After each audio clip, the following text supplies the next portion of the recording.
एक बार अपनी समस्याओं पर विचार करने के लिए बहुत सारे खरगोश एक स्थान पर इकट्ठा हुए। एक खरगोश ने कहा, हम सभी जीवों से अधिक सुंदर हैं। हमें खूंखार जानवर, पशु पक्षियों से हमेशा अपनी जान का खतरा बना रहता है। हमसे कोई भी नहीं डरता, लेकिन हम सबसे डरते हैं। मनुष्य भी हमारा मांस खाने में कभी नहीं हिचकिचाते। हमें अपने जीवन का पल पल खतरा बना रहता है। दूसरे खरगोश ने कहा, हाथी तो हमारा मांस नहीं खाते, लेकिन उनका शरीर इतना बड़ा है कि सैकड़ों खरगोश भाई हाथी के पैरों के नीचे कुचल कर मर जाते हैं।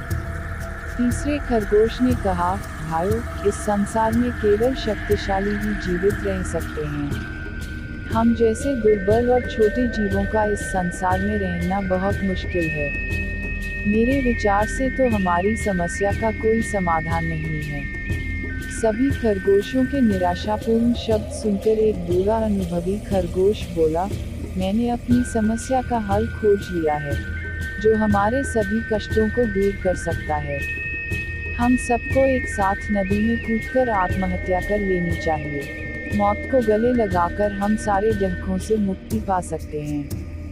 बूढ़े खरगोश की बात सभी खरगोशों को बहुत पसंद आई। वे सब इकट्ठा होकर आत्महत्या करने के लिए एक नदी के किनारे चले गए। सभी खरगोशों में आत्महत्या करने की इतनी जल्दी थी कि वे सब आपस में झगड़ा करने लगे। खरगोशों को लड़ता देखकर नदी के किनारे बैठे सभी मेढक बुरी तरह डर गए और जल्दी से पानी में कूद गए।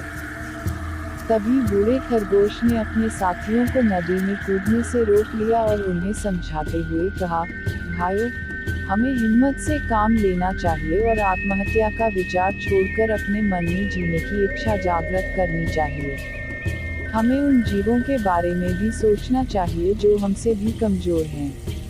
हमसे कमजोर जीव हमसे डरते हैं। इस संसार में हर प्राणी अपने से बड़े और शक्तिशाली से डरता है। इसीलिए तो कहते हैं कि शेर पर सवा शेर। शिक्षा, इस कहानी से हमें यह शिक्षा मिलती है कि स्वयं को कभी भी कमजोर नहीं समझना चाहिए।